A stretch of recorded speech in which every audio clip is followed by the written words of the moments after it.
For over 4 decades, the Libyan people had lived under the rule of a tyrant who denied them their most basic human rights. We must keep on with the NATO mission. We will help you to find Gaddafi and to bring him to justice.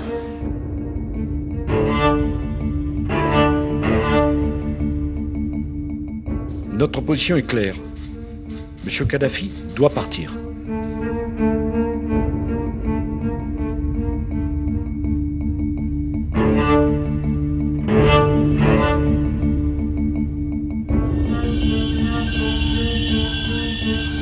Gaddafi, un dictador fuera de la norma, con 1000 vidas.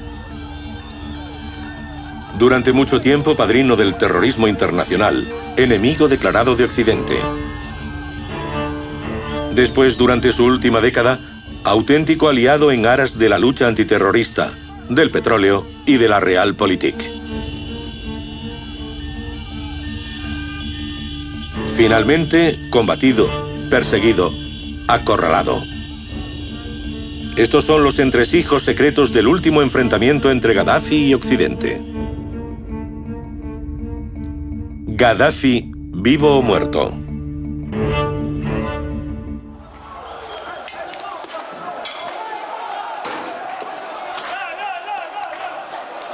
Basta con una chispa. En Bengasi, segunda ciudad de Libia, unos manifestantes convocados mediante Facebook protestan contra la detención de un abogado. El ejército responde abriendo fuego.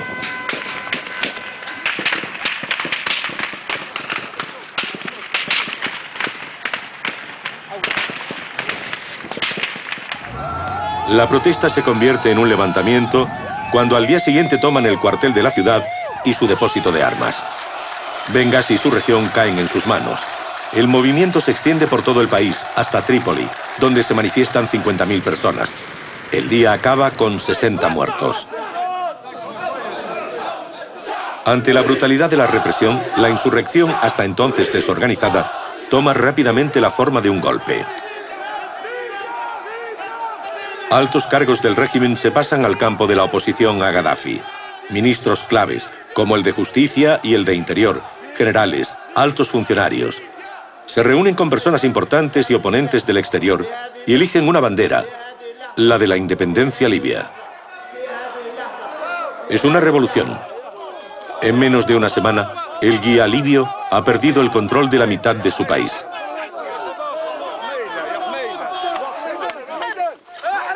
Se dice que ha huido. Aunque acaba apareciendo en televisión brevemente, la noche del 21 de febrero, visiblemente tembloroso.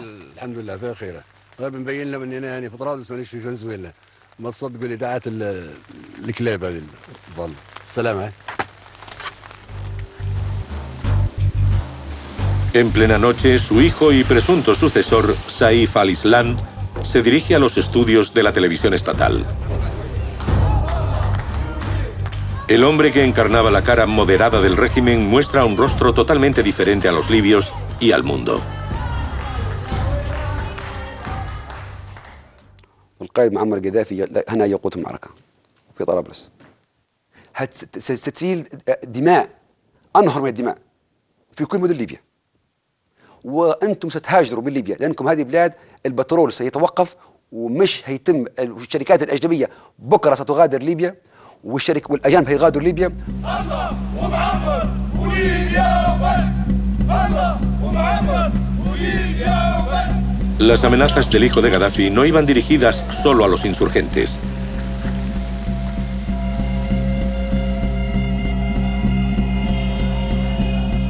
A 1000 kilómetros de allí, en Bengasi, el corazón de una región donde los islamistas han sido tradicionalmente poderosos, la revolución que mezcla a caciques del régimen con un levantamiento popular desconcierta a los observadores.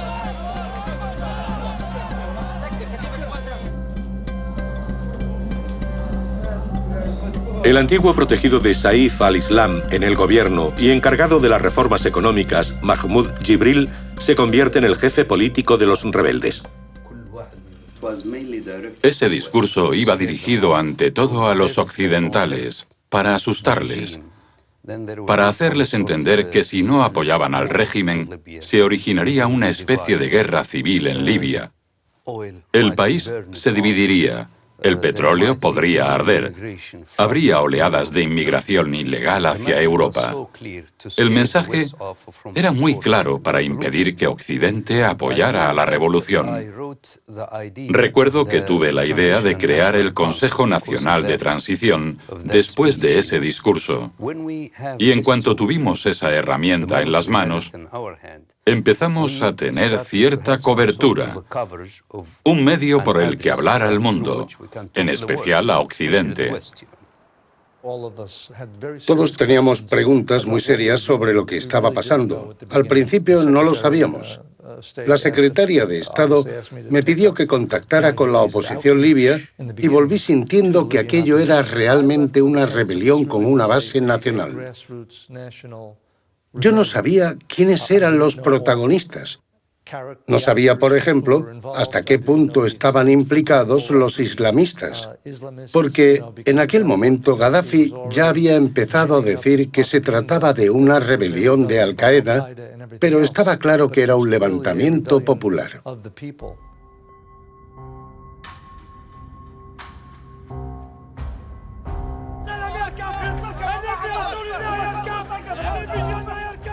Un levantamiento popular que parece dispuesto a derrocar al dictador libio. A finales de febrero, 2/3 de las ciudades están en manos de la oposición, civiles, armados o desertores. Bajo presión, el régimen castiga sin piedad incluso con armas pesadas. Tras unas reacciones primero prudentes, los occidentales condenan a Gaddafi. En la ONU las sanciones se votan por unanimidad. El mismo día, el presidente francés es el primero en pedir su salida. Notre position est claire. M. Kadhafi doit partir. Les violences répétées, systématiques contre le peuple libyen sont inacceptables. We must not tolerate this regime using military force against its own people. And in that context, I've asked the Ministry of Defence and the Chief of Defence Staff to work with our allies on plans for a military no-fly zone. Mr. Speaker, it is clear this is an illegitimate regime that has lost the consent of its people, and our message to Colonel Gaddafi is simple: go now. David Cameron da un paso más. Una zona de exclusión aérea le quitaría a Gaddafi su ventaja sobre los rebeldes, la aviación. Criticado por su oposición y los medios de comunicación, Cameron intenta que se olvide la gran cercanía entre su país y el dictador libio, forjada en la época de Blair. Quedaba muy claro que debíamos intervenir militarmente. Iniciamos los preparativos en el Ministerio de Defensa sobre cómo proceder y cómo tratar con nuestros aliados para tener la más amplia cooperación.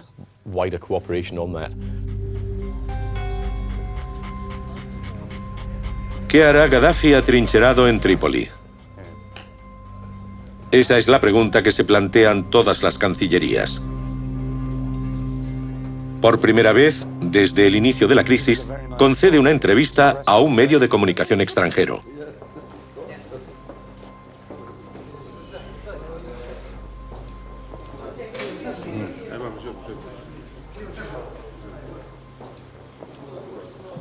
The President of the United States, the leaders of Britain and other leaders are calling on you to step down, to leave Libya, to leave your position of power. Will you do that?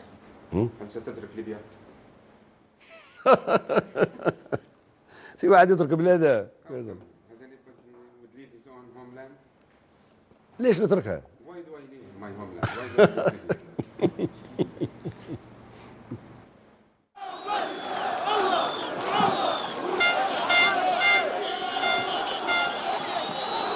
Los periodistas, como los dirigentes occidentales, han dado por supuesta la caída de Muammar el-Gaddafi. Tras la sorpresa inicial, llega su contraataque. نحن لن نستخدم القوة بعد والقوة تساند الشعب الليبي إذا وصلت الأمور إلى حد استخدام القوة سنستخدمها وفقا للقانون الدولي ووفقا للدستور الليبي والقوانين الليبية.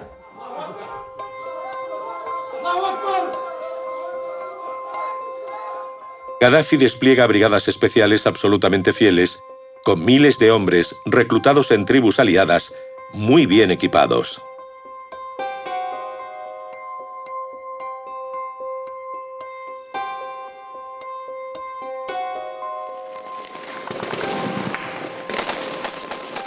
Enfrente, los rebeldes armados de cualquier manera ya no son rivales. Empiezan a retroceder y a perder varias ciudades en el oeste del país, donde solo aguanta Misrata.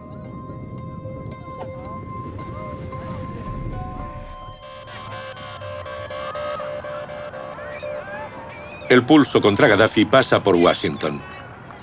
Francia y el Reino Unido no tienen medios para intervenir solos, sin el apoyo de Estados Unidos y de su brazo armado, la OTAN. Sin embargo, la administración Obama duda si emprender una aventura considerada altamente arriesgada por los militares estadounidenses, sin contar con que desde 2003 el país encontró en Gaddafi a un celoso aliado contra el terrorismo y que se beneficia enormemente del petróleo libio. It's easy for people to say, do this, do that, and then they turn and say, okay, US, go do it. You use your assets, you use your, men and women, you get out there and do it, and you take the consequences if something bad happened. And I want to remind people that, we had a no-fly zone over Iraq. It did not prevent Saddam Hussein from slaughtering people on the ground, and it did not get him out of office. Antes de intervenir militarmente, teníamos que saber con seguridad cuáles serían las consecuencias de nuestros actos. ¿Qué ocurrirá si no logramos el efecto pretendido? ¿Nos veremos obligados a hacer algo más? ¿Nos encontraremos arrastrados a algo que no queríamos hacer? Ese era el debate en Washington. No queríamos convertir aquello en una guerra de Estados Unidos contra el pueblo libio. Primero, porque ya teníamos bastante trabajo en otras partes del mundo. Segundo, porque no queríamos un conflicto entre Libia y Estados Unidos por las posibles implicaciones para el resto de la región. Y tercero, teníamos que hacerlo sobre la base de un apoyo regional e internacional, con respaldo legal. En efecto, los estadounidenses exigen una coalición que englobe a la OTAN y a los países árabes. El espectro de los años de Bush y de la aventura iraquí está en todas las mentes en Washington, pero también en París y en Londres. Esta no debe aparecer como la guerra de Occidente contra Gaddafi.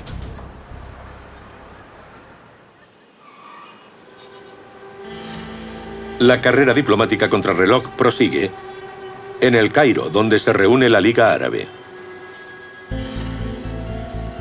Aunque franceses y británicos no levantan las presiones diplomáticas y las locuras de Gaddafi le han enemistado con casi todos sus vecinos a lo largo de los años, sería la primera vez que la Liga acepte una intervención occidental contra otro país árabe. Había que actuar muy rápido en el contexto de la ONU. Debo recordar que nosotros fuimos muy claros y muy firmes sobre el hecho de que no debía haber ninguna injerencia terrestre. Ninguna ocupación terrestre.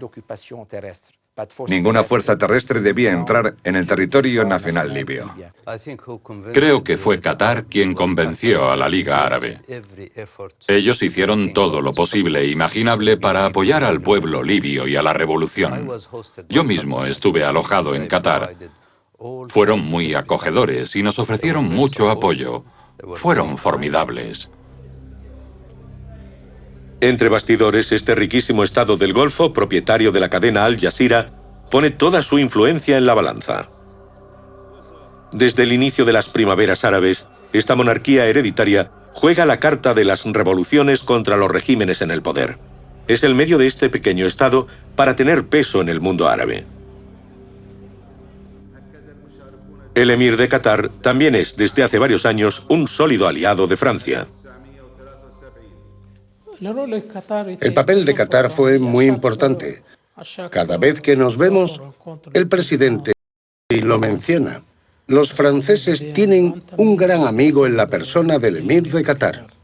Qatar fue como un hilo conductor desde el principio hasta el final. Y creo que la relación personal de Nicolas Sarkozy con el emir de Qatar pesó mucho. Sé que por parte de los franceses había una inquietud. ¿Cuántos aviones aportarán a la coalición? Hubo un gran esfuerzo francés para convencer a los cataríes de que aportaran aviones. Tenían que poder anunciar que había aviones cataríes. Lo que había que evitar era que el mundo árabe musulmán lo viera como una especie de cruzada occidental contra los países del sur. El 12 de marzo, la Liga Árabe da su aprobación a una zona de exclusión aérea. Qatar promete 6 Mirage para que se cumpla.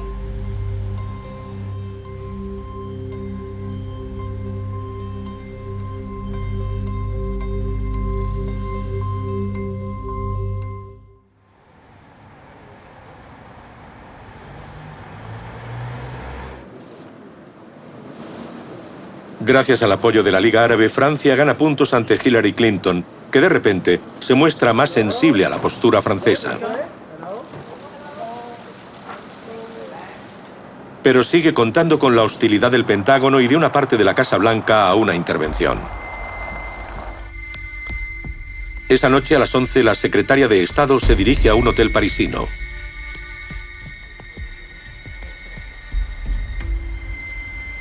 En este punto necesitábamos tener un encuentro cara a cara con el señor Jibril para que la secretaria de Estado pudiera sentirse cómoda después al aconsejar al presidente Obama sobre qué hacer. Planteó las preguntas propias de alguien que quiere llenar los huecos.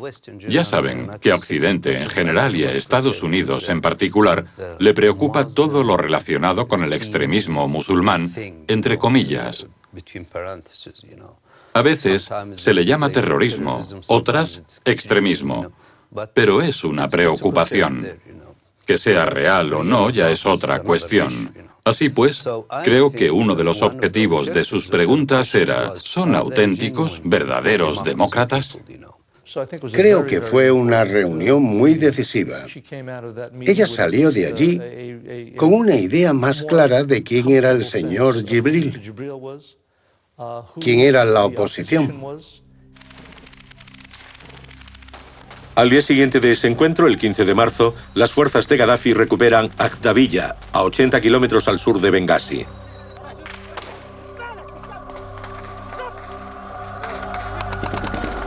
Está abierto el camino hacia el feudo de los rebeldes. Si Bengasi cae, será el fin de la sublevación en Libia.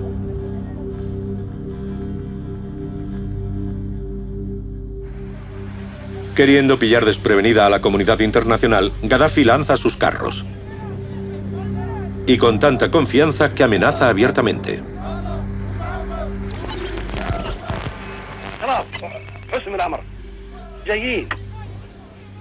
اطلعوا انتم من الداخل جهزوا نفسكم من الليله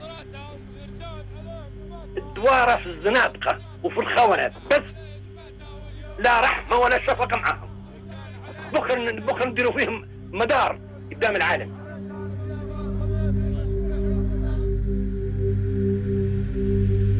El mismo día, en la Casa Blanca, el presidente Obama se reúne con sus consejeros.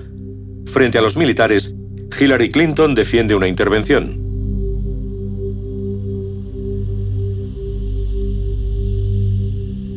Pese a sus reservas, Barack Obama sabe que políticamente cada vez será más difícil seguir sin hacer nada ante Gaddafi.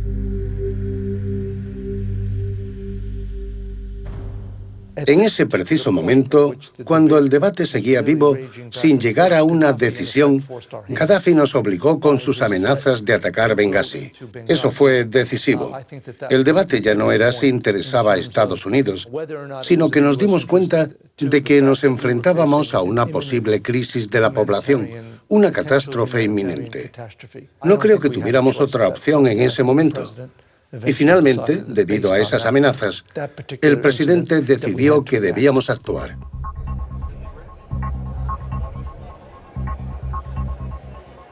En una reunión de urgencia a medianoche, el Consejo de Seguridad de la ONU se dispone a votar la resolución 1973 sobre Libia.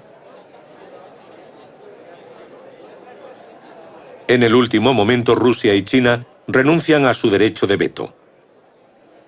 Oficialmente porque en su opinión Gaddafi es indefendible, pero también porque creen que Libia es un coto privado de los occidentales desde el acercamiento de los años 2000. Así que hagan lo que quieran. Toda la primera parte de aquella historia consistió en intentar que el coronel Gaddafi y sus principales lugartenientes tomaran conciencia de la determinación de la coalición. Eso es lo primero que hay que hacer si se quiere disuadir a un adversario. Hay que convencerle de que se irá hasta el final. ¿Y qué les respondió él? Vamos a causar tantos estragos que es una guerra que no podrán ganar. Van a meterse en algo donde pueden perderlo todo. No creo que fuera solo una táctica. Pienso que estaba totalmente convencido de que la coalición no llegaría hasta el final.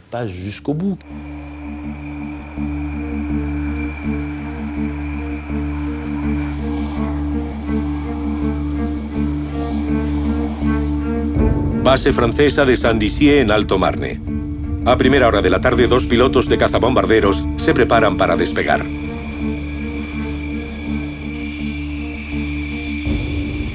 Parten al este libio, a 2000 kilómetros de allí, donde los carros de Gaddafi siguen avanzando.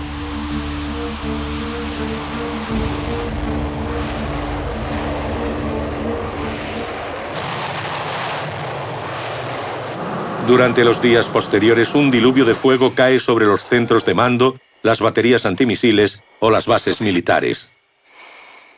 Una semana después del inicio de la intervención, se han efectuado 1.600 salidas aéreas. 2/3 de ellas son estadounidenses. El palacio cuartel del guía libio Bab el-Asisia está en ruinas. Gaddafi va a huir. Su entorno le traicionará. Habrá un golpe de Estado. Es lo que se piensa en los estados mayores. Yo tuve conversaciones a diferentes niveles. Alguna con los servicios de inteligencia y gente implicada en las operaciones militares. Ellos pensaban que aquello tardaría 10 días o 2 semanas como máximo. Algunos estaban totalmente seguros. Pero yo les dije, de eso nada, no piensen así. Esto durará como mínimo 6 meses.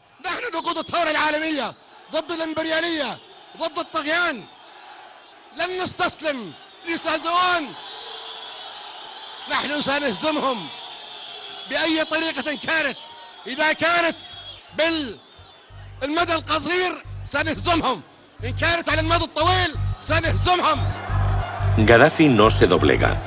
Con el apoyo de tribus fieles controla la mitad del territorio. Mata en cuanto sospecha una traición. Cambia de casa cada noche. 40 años de un poder caótico son la mejor escuela para la supervivencia.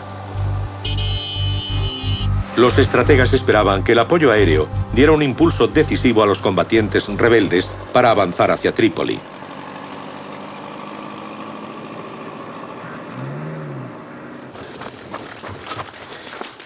Sin embargo, un mes después del inicio de los ataques, el frente solo se ha movido unos kilómetros.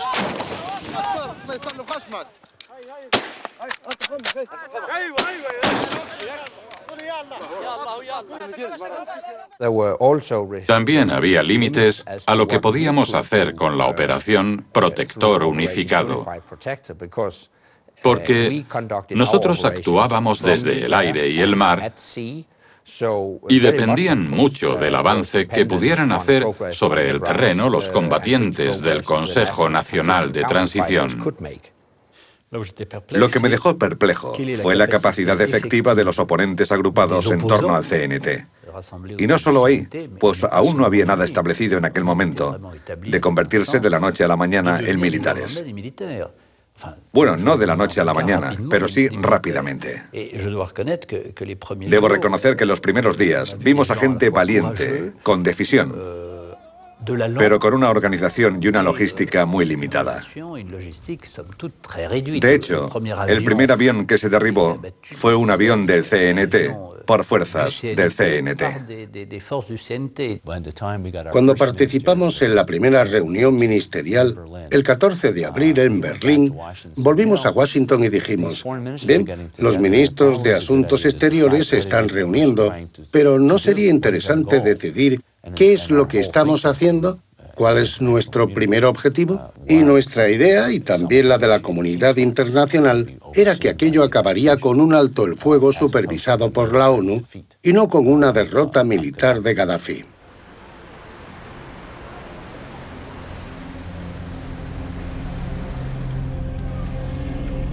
Túnez. Base de retaguardia del CNT encargada del oeste libio. Aquí ha aparecido una posibilidad para quizás salir del statu quo militar. Tras ella, hay dos responsables del CNT. Uno es un genetista que ha vuelto de Canadá para apoyar a la revolución. El otro, el jefe de una empresa de catering que tiene acceso a toda Trípoli. Es la alianza de dos revolucionarios improbables, a semejanza de esta revolución fuera de lo común. El 15 de mayo, exactamente, quedé con Abdel Majid Lekhtar y me dijo, acabo de volver de Trípoli. Había pasado allí 2 meses.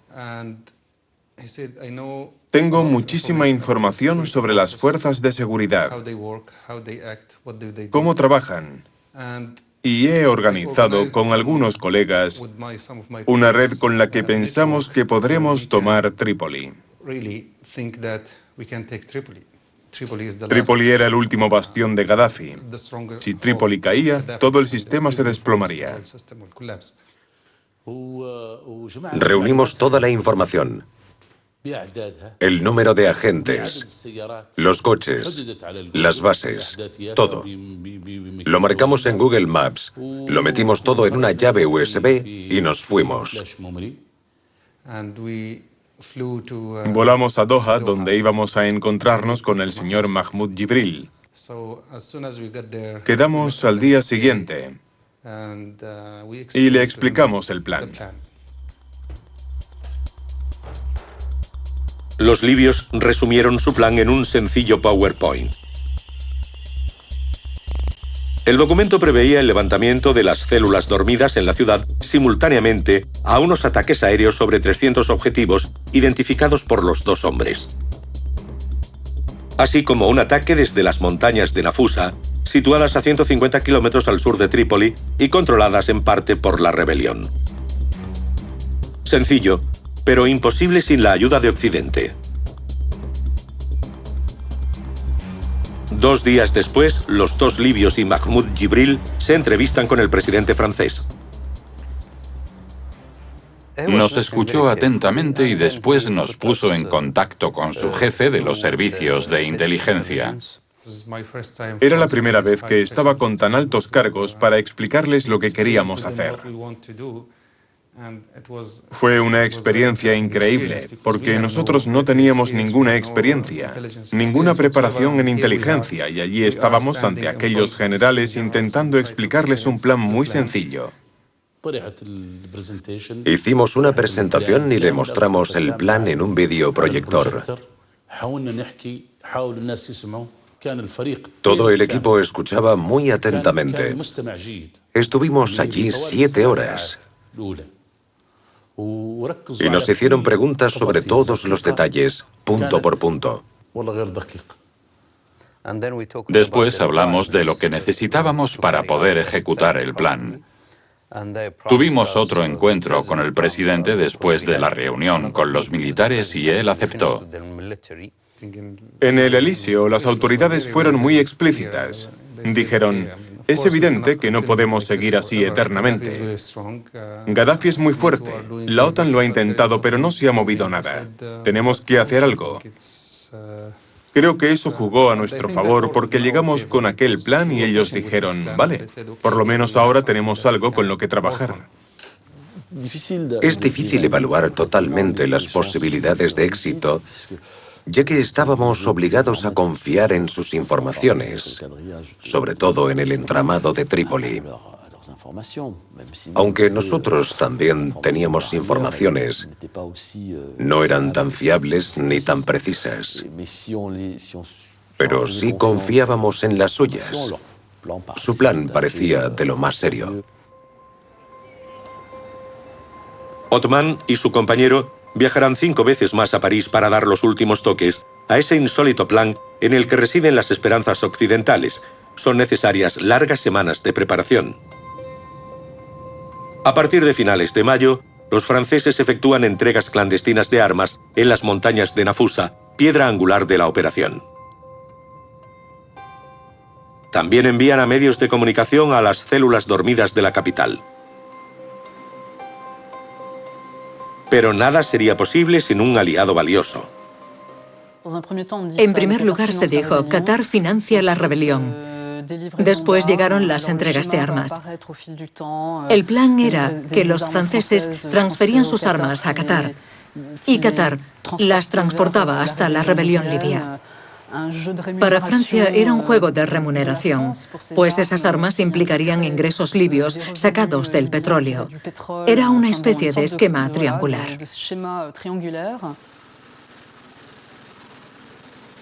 Por parte francesa, se sentían lo bastante confiados como para decirle a una periodista: hay una auténtica presencia de las fuerzas especiales de Qatar y francesas en la rebelión. Británicas también, pero no tantas como francesas. En el terreno militar, los occidentales entreven una solución, aunque antes pareciera muy lejana e incierta.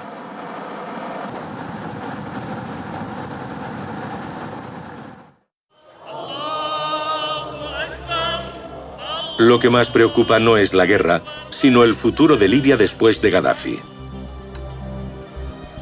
Aumentan las dudas sobre la capacidad de un CNT que ya expresa de luchas internas, no ya para vencer a Gaddafi, sino para gobernar el día de mañana todo el país.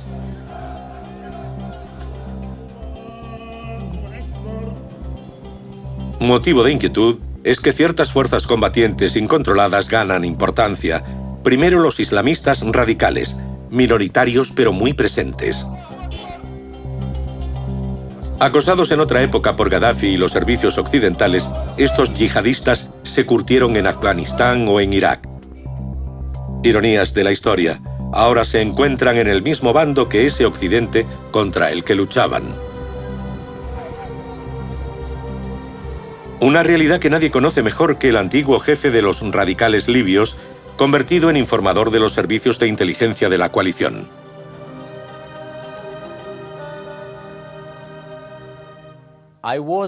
Yo estuve y sigo estando bajo mucha presión por aquello. Mantuve literalmente cientos de conversaciones. Tuve que enfrentarme en muchas ocasiones a detalles embarazosos. Por eso no podía mentir. El problema era Al-Qaeda, como organización internacional, que sigue atacando a Occidente siempre que puede. Pero ahí teníamos un conflicto local, con yihadistas libios que eran nacionalistas, pero no estaban fichados por ninguna actividad terrorista. Aunque fueran extremistas, eran extremistas razonables. Aún así, fue muy difícil convencer a ciertos servicios secretos y a ciertos responsables. Claro que la gente estaba preocupada, pero nosotros no dejamos de decir que esas personas habían ido a Afganistán o a Irak obligados por Gaddafi. Cuando estalló la revolución, ellos fueron los primeros que volvieron a defender a su población, a sus padres, sus madres y a su país. Y desde el principio dijeron que aceptarían el juego democrático.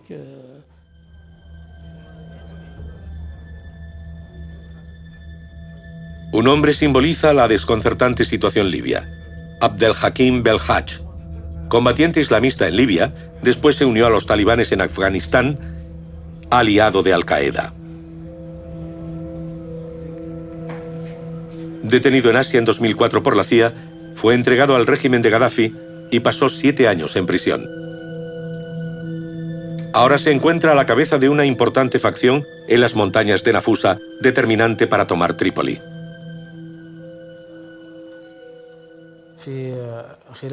Durante nuestra visita a Doha, en compañía de Abdel Jalil, el ministro de Defensa y varios revolucionarios,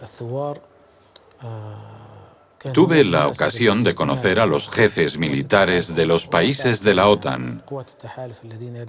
Incluso tuve una entrevista con el jefe del Estado Mayor del Elíseo. El encuentro fue transparente. Intercambiamos opiniones con mucha franqueza. Saben, la cuestión no es eliminar o exterminar al otro. Está escrito. Dios nos creó diferentes para que unos conozcan a los otros. Estaba claro que era un riesgo, incluso una amenaza para el futuro. Al final debíamos elegir si apoyar al Consejo Nacional de Transición y a todos los que agrupaba, y evidentemente entre ellos había tanto fuerzas hostiles al régimen como fuerzas más o menos amenazantes. Pero era eso o apoyar a Gaddafi. Evidentemente los servicios de inteligencia trabajaron mucho. Todo el mundo se planteó cuestiones. Pero eso no podía ser determinante. Ya saben que la historia siempre es trágica y la política se enfrenta a la tragedia de la historia. Uno nunca sabe las consecuencias que tendrán sus decisiones. Así que se intentan evaluar y se apuesta.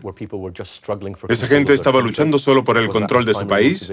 ¿O su motivación principal era un proyecto islamista extremo? Lo cierto es que las personas a las que conocí no parecían tener intenciones islamistas radicales. El duelo con Gaddafi parece peligroso. El futuro de Libia es incierto. Por eso, mientras planean tomar Trípoli, los occidentales muestran otra carta.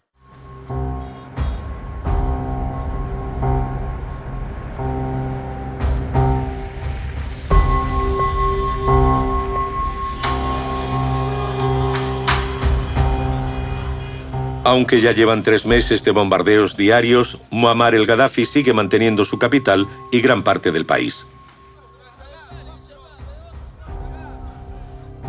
Este astuto estratega también sabe que sus enemigos dudan.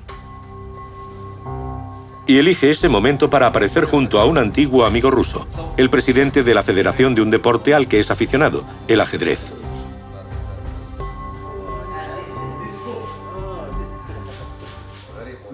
Me utilizó para enviar un mensaje a los países de la OTAN y eso hice. Le escribí inmediatamente cartas a Sarkozy, a Merkel, a todos los países de la OTAN que bombardeaban Libia. Escribí, me ha pedido que les transmita que cesen totalmente los disparos, los asesinatos civiles y que entablen negociaciones sin condiciones previas para llegar a un acuerdo sobre el futuro de Libia, sin verter sangre y sin guerra. En el tablero del conflicto, Gaddafi es la pieza clave. Recientemente inculpado por el Tribunal Penal Internacional, representa la principal razón para seguir con la guerra. Para la coalición, quedar en tablas se vuelve tentador.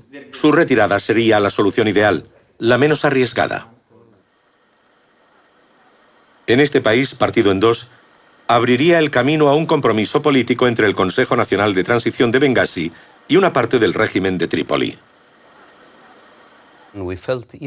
Sentimos varios tipos de presión por parte de nuestros aliados. Empezamos a escuchar algunos consejos. Quizás sería necesario un compromiso. Las iniciativas políticas empezaron a surgir de todas partes, de todos lados. Francia, Reino Unido, Estados Unidos, todo el mundo nos hablaba de iniciativas políticas.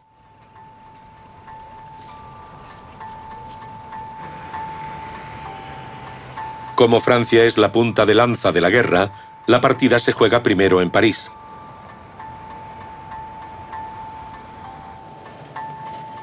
El presidente de la República recibe en persona al consejero más cercano de Gaddafi.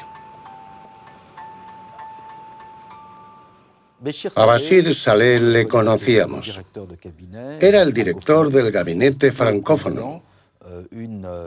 Y para el presidente era una manera de enviarle un mensaje directo a Gaddafi, diciéndole: tiene la opción de detener inmediatamente los combates, reenviar las tropas a los cuarteles, y antes de que sea demasiado tarde para usted, podemos garantizarle el exilio en un país donde esté protegido. Por otra parte, también teníamos que días al CNT, a los libios, de que Gaddafi no pudiera actuar. Habíamos establecido una lista de países que no tenían la obligación de entregarlo al Tribunal Penal Internacional. Hicimos una lista exhaustiva dejando la posible elección a Gaddafi. Me entrevisté con el presidente y me contó lo que pasaba con Bashir Saleh. Su consejo fue: piénselo bien y vuelva a mí. Ahora bien, al mismo tiempo, los preparativos para la liberación de Trípoli seguían adelante, así que yo le dije: bien, vamos a estudiar seriamente esta iniciativa y bla, bla, bla, intentando ganar el máximo tiempo posible antes de que empezara la liberación de la capital. Mientras se sigue esperando la respuesta de Gaddafi a la oferta hecha por Francia en nombre de la coalición,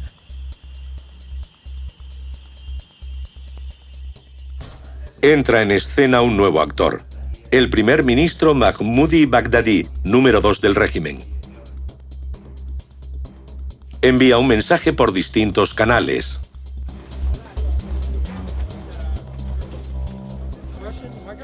Para ver claro entre las bravatas de unos y otros, se envía a un emisario de alto rango a Trípoli a hablar con Baghdadi. Se trata de un alto diplomático ruso, país que se mantiene neutral en el conflicto y que sigue gozando de la confianza de los libios.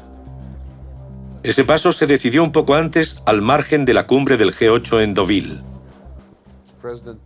El presidente Medvedev se reunió con el presidente Sarkozy, con el presidente Obama y con otros dirigentes.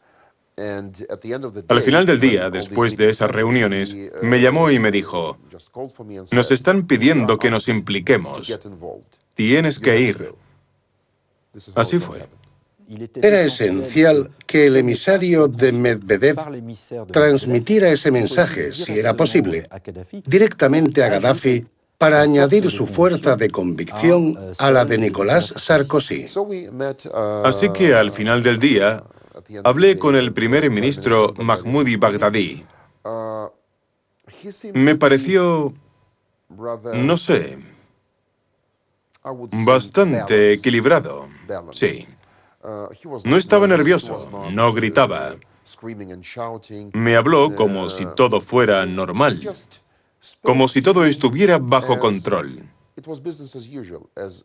Lo que quería hacer, y lo consiguió, fue asustarme. Me dijo: estamos dispuestos a hacer estallar todos los explosivos y misiles que tenemos en Trípoli si vienen ellos. Es decir, el CNT, el Consejo Nacional de Transición. Trípoli se convertirá en un volcán. Y otra de las cosas que me dijo, aunque estoy seguro de que fue una especie de juego, fue: se nos han acercado algunos miembros de Al Qaeda y nos han sugerido que lancemos ataques contra Europa Occidental. Por supuesto, nos hemos negado. Pero ¿quién sabe lo que responderemos la próxima vez? De hecho, fue como si su jefe le hubiera utilizado para enviar un mensaje. Ante el enviado del presidente ruso, solo quería entregarle un mensaje. No fue una conversación entre dos personas que querían resolver un problema. Aquel hombre no quería resolver nada.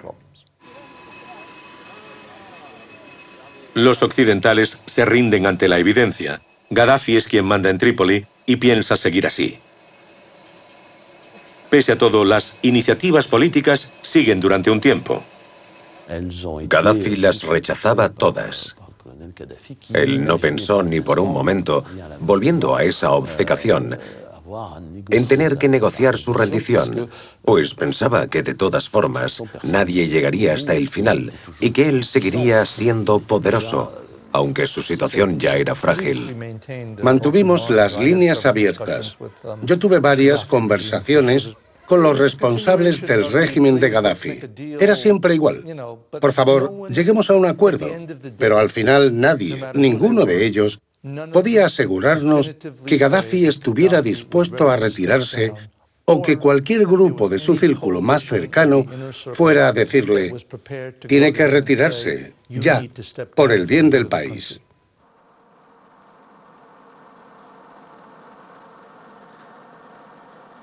Gaddafi también tiene algunas razones para esperar salirse con la suya.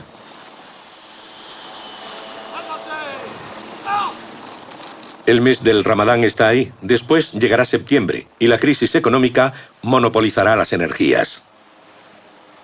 ¿Los occidentales tendrán medios para seguir con la guerra después del verano?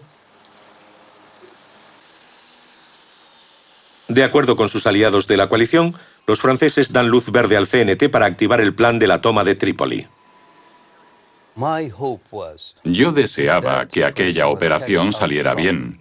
Era nuestra única esperanza para decapitar al régimen. Si fracasábamos, Dios no lo quisiera, seríamos objeto de todo tipo de presiones políticas.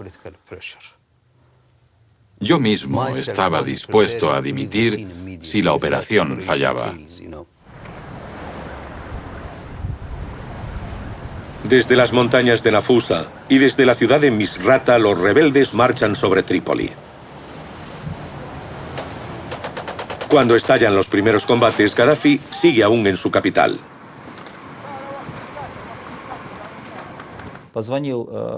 Mohamed Gaddafi me llamó y me dijo que su padre quería hablar conmigo. Y como estaban en pleno combate, solo se oían las bombas. Me dijo: no puedes hablar mucho porque la OTAN podría descubrir dónde está y enviarnos un misil. El coronel Muammar Gaddafi me habló en árabe y su hijo me lo tradujo. Me dijo: Kirzan, quiero que informe de que no voy a abandonar el país. Muchos dicen que voy a huir. Pues bien, estoy aquí, en Trípoli, y lucharé hasta la última gota de sangre. Gaddafi también me dijo algo importante. Kirzan, yo ya no confío en los países occidentales. Si todo termina bien, no volveré a tener ninguna relación con las democracias occidentales. ¿Por qué? Porque en 2003 firmamos un acuerdo. Yo renuncié a mi programa de armamento. No compré cohetes. No desarrollé un programa nuclear como Corea del Norte. Y sin embargo, los países de la OTAN sí se han armado. Han venido aquí y me están bombardeando. ¿Qué van a pensar ahora los países del tercer mundo, de África, de Asia, los países pequeños de Europa? Pensarán que hay que armarse. Irán dirá ahora: ¿de qué sirve no hacer nada? Necesitamos la bomba atómica y así sucede.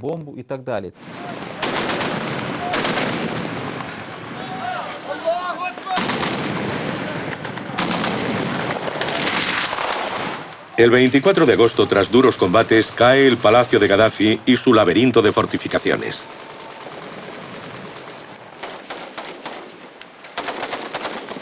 Pero el dictador no está.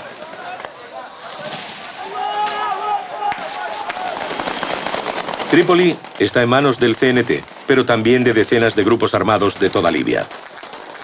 Más o menos disciplinados, reacios a la autoridad del CNT, ellos pretenden obtener su parte del poder.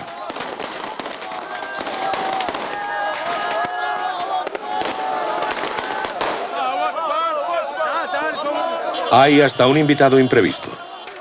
Abdelhakim Belhaj, el antiguo yihadista que se proclama jefe militar de Trípoli ante las cámaras de la cadena catarí Al Jazeera.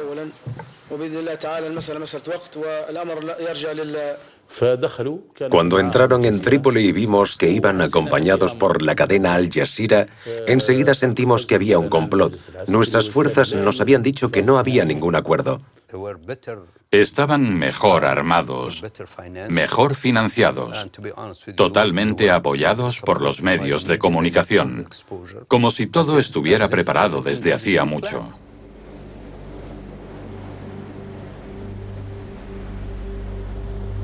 Belhaj, cuyas fuerzas reciben armamento pesado y fondos procedentes de Qatar, tiene el aeropuerto de Trípoli en sus manos.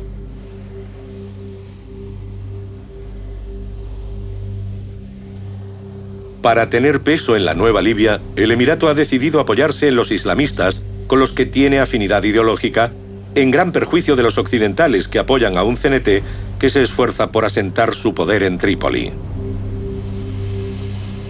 Ha comenzado una guerra sorda de influencias.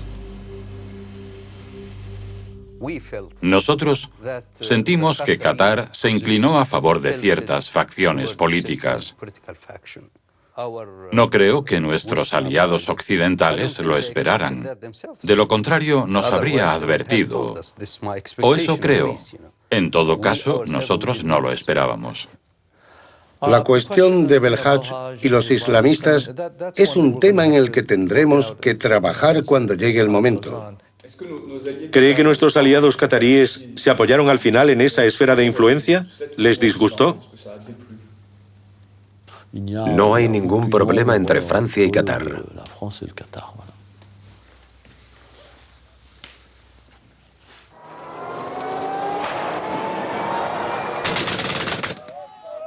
Gaddafi se refugia en Sirte, su ciudad natal, con su último grupo de fieles, donde resiste 2 meses. Con la caída de la ciudad, intenta huir. No es más que un hombre acorralado, cuya supervivencia retrasa el final del conflicto. Nosotros no sabíamos que el coronel Gaddafi estaba a bordo de ese convoy armado. Un convoy armado es un objetivo militar legítimo porque puede ser una amenaza para los civiles. Entre los aviones disponibles en el sector, había uno francés.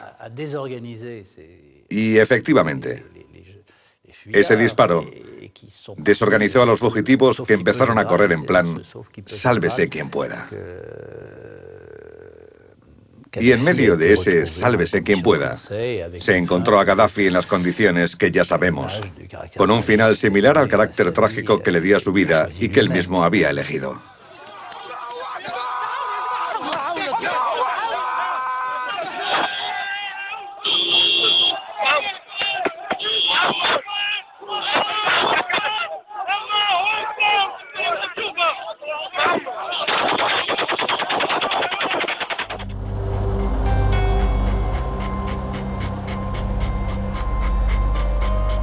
Para evitar masacres anunciadas y en nombre de la Realpolitik, Occidente, con Francia en primera línea, precipitó la caída del coronel Gaddafi.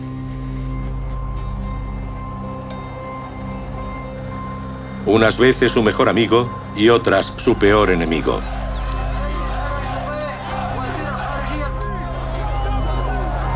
Como resultado de esa lucha a muerte, queda una Libia con un futuro incierto, entre una esperada democracia y una temida dictadura islamista.